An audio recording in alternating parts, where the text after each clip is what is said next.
বল্টু nut বল্টু nut বল্টুর কাণ্ড কারখানা।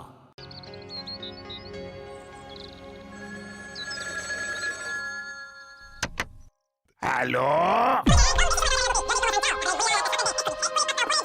না না স্যার, আপনি কোনো চিন্তা করবেন না, আমি খুব শিগগিরই সব কটা ডাকাতকে ধরে ফেলবো। তোমাকে আর একদম বেশি সময় দেওয়া যাবে না গুপি। যদি প্রমোশন চাও তাহলে ওই মুড়িলাল আর তার সকলেদের এক্ষুনি পাকড়াও করে জেলে ঢোকাও, না হলে ডিমোশনের জন্য তৈরি থেকো। আসলে ওরা যে কোথায় লুকিয়ে আছে সেটাই বোঝবার চেষ্টা করছি। ওরা লুকিয়ে থাকবে এটাই স্বাভাবিক, তবে আশেপাশে ছদ্মবেশেও ঘুরতে পারে। তোমাকে 7 দিন সময় দিলাম। কি হলো স্যার? কি আর হবে রে, এই সকাল সকাল এসপির ফোন এলেই না আমি মুশকিলে পড়ে যাই। ওই হতচ্ছাড়া মুড়িলাল আর তাদের স্যাঙারদের 7 দিনের মধ্যে জেলে না পুরতে পারলে আমি আর দারোগা থাকবো না। যা, তাহলে কি হবে স্যার? না, এই চাকরিতেই ঘেন্না ধরে গেল। এখন আর হাতে সময় 7 দিন। স্যার 7 দিন তো অনেক সময়, আপনি ঠিক ধরে ফেলবেন। বলছিস? যাই হোক, তোরাও একটু চোখ কান খোলা রেখে রাস্তাঘাটে চলবি, আর কোনো সন্দেহজনক লোক দেখলেই আমাকে খবর দিবি। স্যার, আপনি সারা দাসপাড়া আর তার আশেপাশের ওই মুড়িলালদের ছবি দিয়ে পোস্টার দেওয়ার ব্যবস্থা করতে পারেন। কেউ যদি ওদের কোথাও দেখতে পায় তাহলে আপনাকে জানাতে পারে। তবে এতদিন ধরে চুরি ডাকাতি করে ওরা যা পপুলার হয়ে গেছে, ছবি ছাড়া নাম দেখেই চিনতে পারবে। ঠিক বলেছিস তোরা, আজই আমি সব জায়গায় পোস্টার দেবার ব্যবস্থা করছি। তোরা বেশ ভালোই বুদ্ধি দিস কিন্তু। হাবিলদার,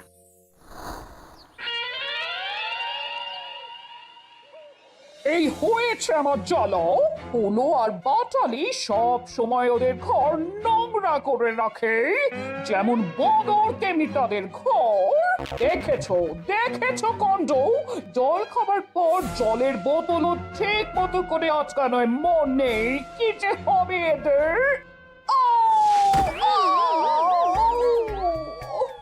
ওরে বাবা রে, কি হলো গো? কোমরটা একেবারে ভেঙে গেল, মনে হলো ভেঙে গেল। কে কোথায় আছো, আমাকে ধরে তোলো। ও ও আরে এটা আবার কি করে হলো? ও করে দাঁড়িয়ে কি দেখছিস? সিদ্ধি ধরে তোল, টক টক টক। ওরে বাবা গো! এক মিনিট। এই নাট বল্টু, ওরে শিকিরাই, ভেতরে আয়, মাসিকে তুলতে হবে, পড়ে গেছে। কি আন্টি, এ মা, পড়ে গেলেন কি করে?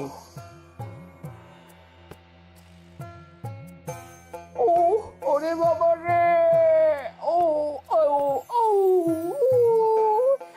এই হলো কোথায়? হলো, ও একটু বেরিয়েছে। তখন দরকার হয় তখন ওকে পাওয়া যায় না। আজ অসংখ্য মজা দেখাচ্ছি। ওর বোতল খুলে রাখার জন্য এই জল মাটিতে পড়েছে আর আমার পাশে এই জলে পিছলে গেল।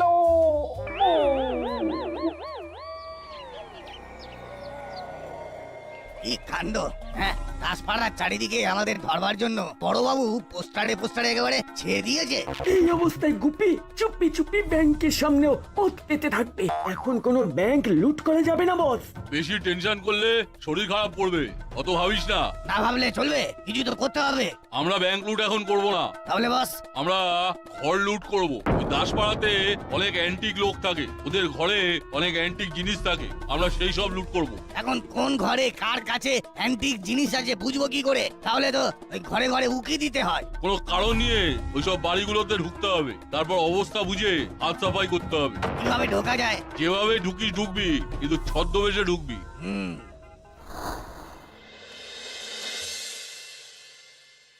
না না, ভয়ের কিছু নেই, এমন কিছু হয়নি। শখ বাঁচলাম। তবে ঘরে ভালো করে ব্যায়াম করতে হবে। ও বাবা, সে তো ভালো করে দেখিয়ে দেবার কেউ নেই। ভালো ব্যায়ামবীর খুঁজলে পেয়ে যাবেন। আসলে আমাদের আমাদের কারো সেরকম জানা নেই বলেই মনে হচ্ছে। সেরকম হলে বিজ্ঞাপন দেওয়া ছাড়া আর কোনো উপায় নেই। সেই ভালো যা তোরা বিজ্ঞাপন দিয়ে দে। কিন্তু কোথায় দেওয়া হবে বিজ্ঞাপন? খবরের কাগজে? আমার মনে হয় দেওয়ালে দেওয়ালে পোস্টার দিলে সবচেয়ে ভালো হয়। পোস্টার? হ্যাঁ, ওই ডাকাত ধরবার জন্য বড়বাবুকে তো আমরাই বললাম পোস্টার দিতে। বড়বাবু সব জায়গায় পোস্টার দিয়েছেন। হ্যাঁ, সে আমি দেখেছি। ডাকাত ধরা আর ব্যায়াম টিচার খুঁজে আনে কি এক জিনিস? হ্যাঁ, আসল কথা হলো একজন ওই ব্যায়াম টিচারের খোঁজ করা হচ্ছে এবং পোস্টার দেখে তিনি যেন সেটা জানতে পারেন। ঠিক আছে, আর জ্ঞান না দিলেও চলবে। এক্ষুনি পোস্টার দেওয়ার ব্যবস্থা কর। হ্যাঁ, আমরা এখন আসছি আন্টি, তুমি সাবধানে থেকো।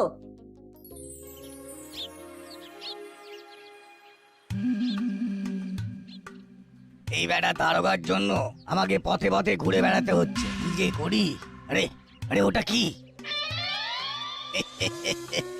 যেরকম ছদ্মবেশ ধরেছি না, তাতে এই ছবির সাথে আমার কোনো মিলই নেই।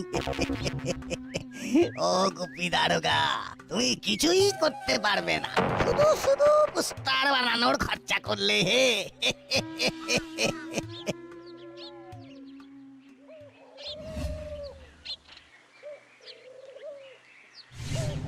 এখানে দেখি কাজের পোস্টার। বাহ, বলছিলাম কি একটা ভারী চা দেবেন? আচ্ছা, এই পোস্টারে যে একটা প্রশিক্ষক চেয়েছেন। ওই তো হুলোদের বাড়ি। আপনি ব্যায়ামের মাস্টার বুঝি? হ্যাঁ, আমি তো বহু লোককে ব্যায়াম করাই, এক সময় চ্যাম্পিয়ন হয়েছিলাম। যান গিয়ে কথা বলুন। হুলোর যেমন বুদ্ধি, পোস্টারে তো একটা ঠিকানা বা ফোন নাম্বার দিবি। তা না, এই সবাই এসে এখন আমাকে জিজ্ঞেস করছে। কেন, আরো কেউ কিছু জিজ্ঞেস করছে? না, এখনো নয়, তবে হতে কতক্ষণ। এই একটু পরে আমার এই দোকানে আরো ভিড় জমে যাবে, তখন তো সবাই জিজ্ঞেস করবে। বেশি দেরি করা ঠিক হবে না।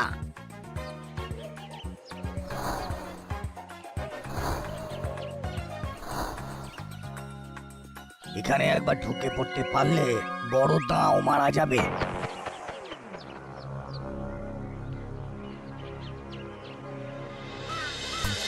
হ্যাঁ বাবা, তুমি ঠিক করে ব্যায়াম দেখাতে পারবে তো? নিশ্চয়ই, এই কাজ আমি 15 বছর ধরে করে আসছি। তোমাকে তো আগে এদিকে দেখিনি, তাই না? আমি তো আজই এলাম, আগে পশ্চিমে থাকতাম, এসে পোস্টার দেখে যোগাযোগ করলাম। কি কি ব্যায়াম পারো তুমি? অনেক রকম ব্যায়াম জানা আছে, তবে গিন্নিমার জন্য একরকম, আর যদি তোমরা শিখতে চাও তাহলে তার জন্য অন্য রকম ব্যায়াম আছে। কিরকম? তোমাদের আমি শেখাবো প্যাঁচ, এমন প্যাঁচ যাতে সামনে অন্য লোক মুহূর্তে ডিগবাজি খাবে। তাই? একদম, এটাও তো একটা ট্রেনিং। গুপ্ত শত্রুকে ভাগে আনতে এই প্যাচের কোনো বিকল্প নেই। তাহলে তাহলে আপনি এক্ষুনি আমাদের সাথে যুক্ত হলেন। আমি আর বাটালিরা আমরা দুজনেই সেই দারুণ প্যাচ শিখবো। ও, তা আপনি কত নেবেন? হ্যাঁ, বলছি আপনি কত নেবেন? আমি হপ্তা নিয়ে থাকি। হপ্তা? মানে প্রতি সপ্তাহ। হ্যাঁ, হপ্তায় 1000 টাকা। ও বাবা, ঠিক আছে বাবা, তুমি এখন থেকে কাজে লেগে পড়ো। ভাগ্যিস না আজ বলছো পোস্টার দিতে বললো, তাই তোমাকে পেলাম। নাট বল্টু।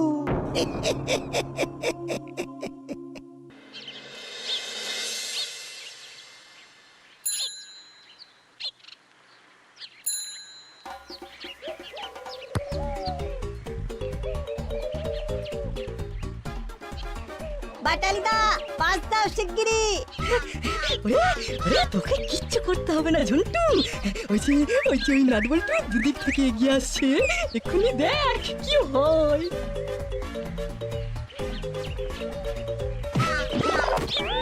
ফাউল ফাউল, এটা ফাউল। বাবা,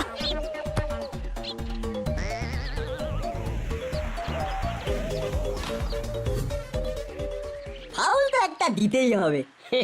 এখানে কোনো রেফারি নেই, আর এটা কোনো ফাউল হয়নি। ফাউল না দিলে আমরা খেলবো না। সে না খেলবি। কিন্তু এভাবে পেঁচিয়ে ধরা শিখলে কোথা থেকে? আয়, এদিকে এগিয়ে আয়।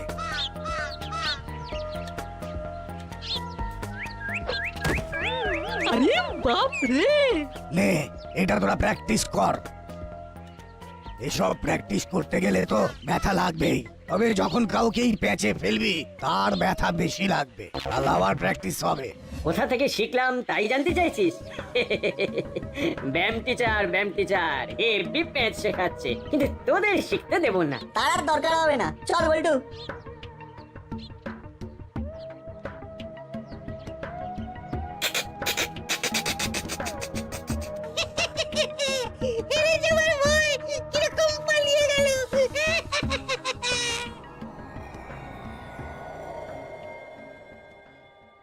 আজ নতুন প্যাচ শেখাবো। খুব ভালো। হলো, দৌড়ে আমার দিকে আয়।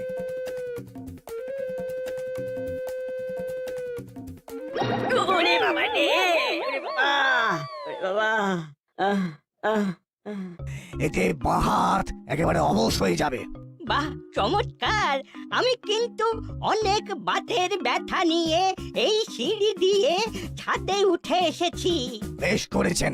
তবে আমার বয়স হলেও হাতে এখনো সিংহের জোর আছে। সেটা খুব ভালো কথা। তোমার কিন্তু আমাকেও শেখাতে হবে। এই প্যাচ এটা আপনার জন্য নয়, এটা আমার জন্য সেটাই শেখাবে। এতে যদি আমার বাতের ব্যথা কমে যায় তাহলে তো খুব ভালো। দাদু, টিচারকে টাকা দিতে হবে কিন্তু সপ্তাহে। বুঝেছি, সে না হয় কিছু টাকা দেওয়া যাবে। তোরা দাঁড়া, আমি দাদুর বাড়ি দেখে আসি। হ্যাঁ, চলো চলো।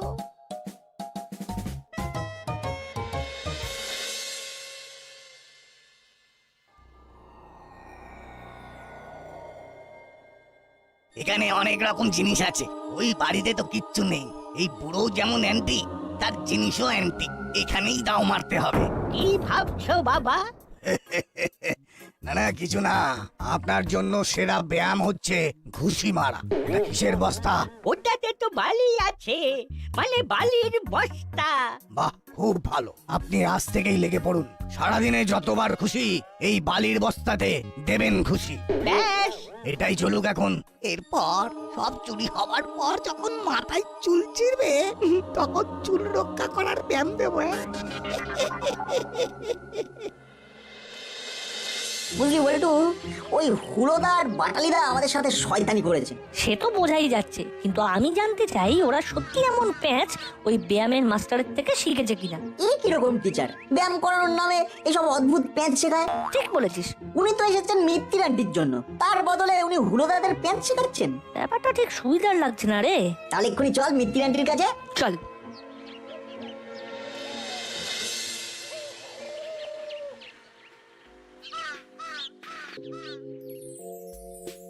কেমন আছো আন্টি?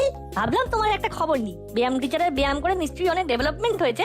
আমি বাদে সবারই ডেভেলপমেন্ট হয়ে যাবে। এখনো অব্দি সে আমাকে খুব একটা ব্যায়াম কিছু দেখায়নি। এদিকে হুলো বাটালিকে সব কি প্যাচ শেখাচ্ছে। সে টিচার কি এখন ব্যায়াম শেখাচ্ছে হুড়োদাদের? না, সে এখন তোদের করালি দাদুর বাড়িতে। সেও নাকি বাতের ব্যথায় কাবু, তাকেও ব্যায়াম করতে হবে। আমরা এখন আসছি, এক্ষুনি একবার করালি দাদুর বাড়ি যেতে হবে।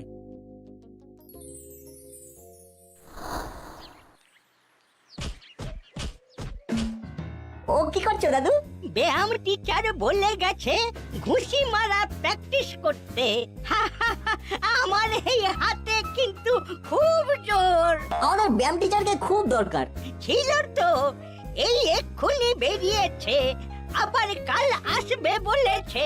চল না, আর দেরি করা যাবে না। মোড়ের দিকে গেছে, ওই হরির কচুরির দোকানের দিকে।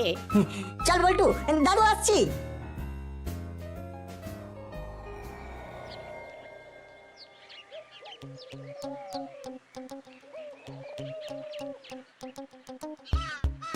ওই তো টিচার মনে হচ্ছে। হ্যাঁ, ঠিক ধরেছিস, ব্যায়াম টিচার। কিন্তু উনি অত জোরে হাঁটছেন কেন? মনে হচ্ছে ভীষণ তাড়া লেগেছে।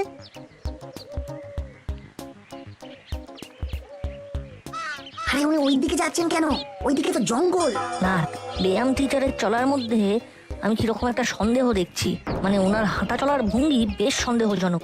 আমার কোনো সন্দেহ নেই উনি জঙ্গলের দিকেই যাচ্ছেন। এদিকটা লোকজন কম। জোরে চল নাট, আমাদের ফলো করতেই হবে। উনি জঙ্গলে ঢুকছেন, একে আমার একেবারেই সুবিধা ঠেকছে না। যা দেখলাম ওই বুড়োটার ঘরেই আছে অনেক কিছু আছে, সব সরিয়ে ফেলতে হবে। তো দেরি করা একদম চলবে না।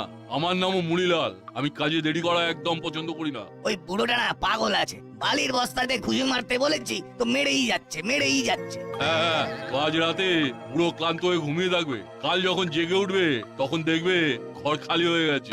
আমাদের ছাদ দিয়ে ঢুকতে হবে, কিন্তু আমি ছাদের দরজা হালকা করে খুলেই রেখেছি।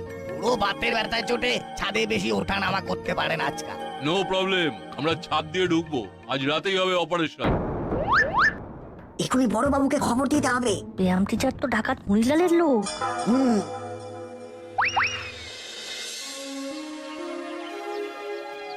দারুণ কাজ করেছিস তোরা।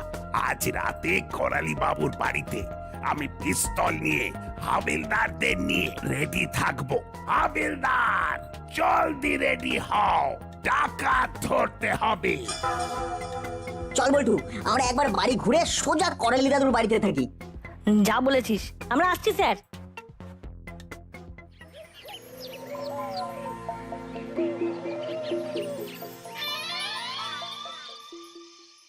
কি আমার ঘরে আজ রাতে চোর আসবে?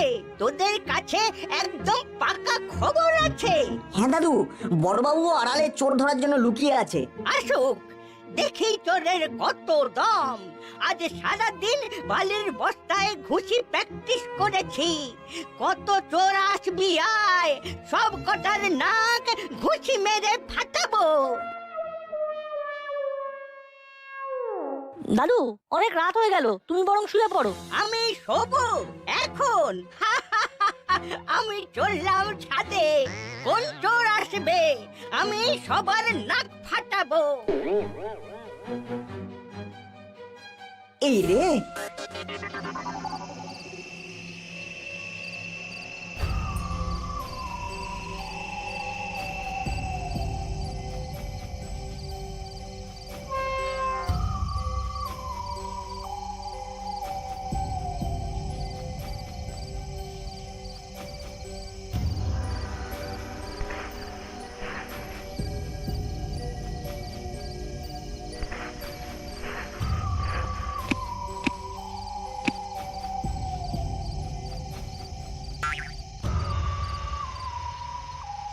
খালি খালি কি বালির বস্তায় ঘুষি মেরেছি, এই দেখ। ওরে বাপরে, ওরে বাবারে, ওরে বাবা, ওরে বাবা। ও তবে রে, আমার বুদ্ধি আমাদের ওপরেই দিচ্ছেন। মার মার বেটাকে।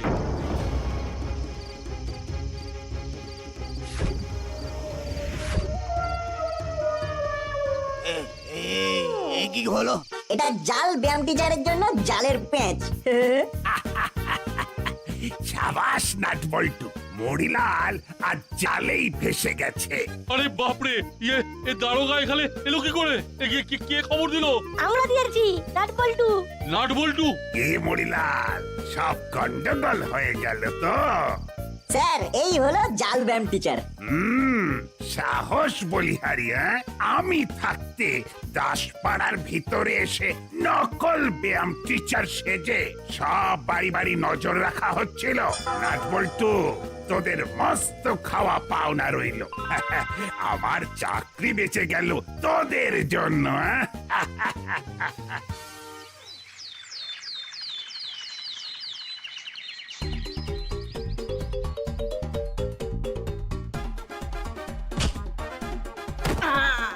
ওরে বাবা, এটা কি হলো? হ্যাঁ, তোরা এভাবে ফাউল করার সাহস কি করে পেলি? কি করে সাহস পেলি? তোমাদের ব্যায়াম টিচার তো জেলে। আর আমাদের কোনো ব্যায়াম টিচারের দরকার নেই, এরকম প্যাচ আমরা নিজেরাই দিতে পারি। নাট বল্টু, নাট বল্টু, নাট বল্টুর কাণ্ড কারখানা।